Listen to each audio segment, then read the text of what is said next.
Good morning. Today is June 26, 2026, Friday. The first reading was taken from 2 Kings chapter 25 verses 1 to 12.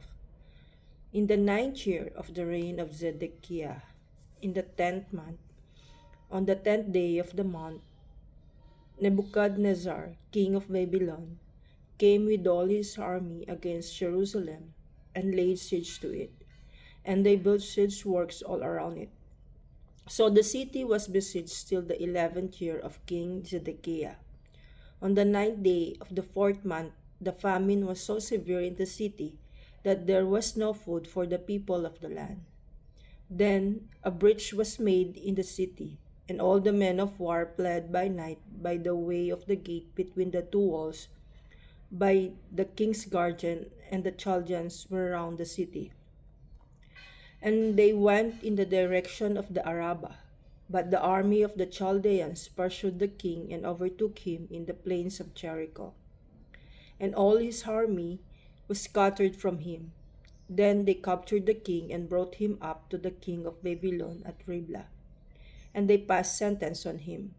They slaughtered the sons of Zedekiah before his eyes, and put out the eyes of Zedekiah and bound him in chains and took him to Babylon.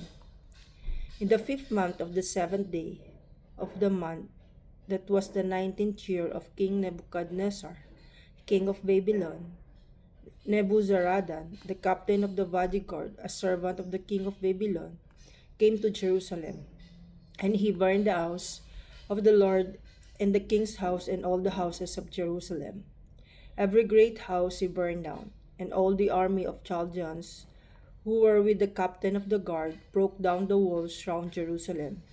And the rest of the people who were left in the city and the deserters who had deserted to the king of Babylon, together with the rest of multitude, Nebuzaradan, the captain of the guard, carried into exile.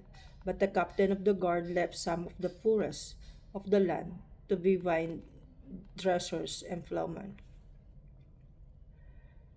O let the tongue cleave to my palate if I remember you not. By the rivers of Babylon, there we sat and wept, remembering Zion. On the poplars that grew there, we hung up our harps, for it was there that they asked us, our captors for songs, our oppressors for joy. Sing to sing, they said, one of Zion's songs.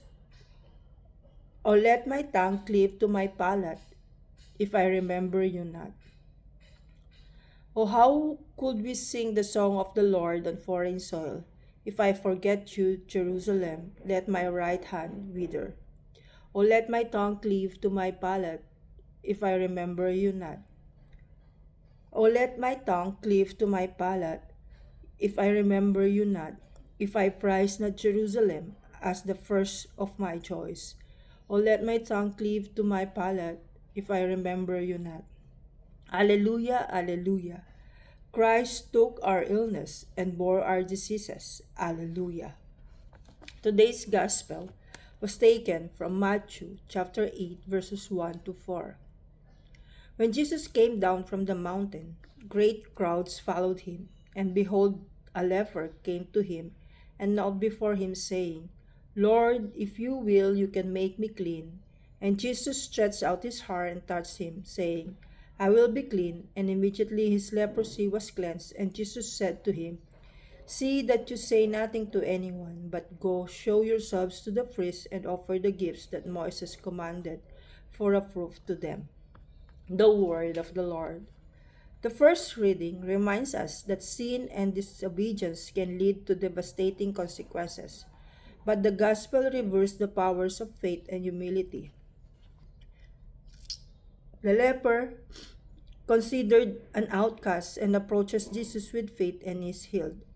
Jesus' response, I will do it, be made clean, is a powerful reminder of God's mercy and love.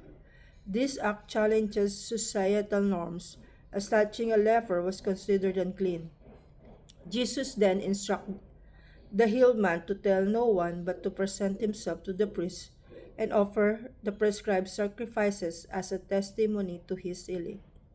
These directives emphasizes the importance of adhering to the law while acknowledging the miraculous works of God. This passage highlights Jesus' compassion, the power of faith, and the importance of obedience. Good morning and have a blessed day.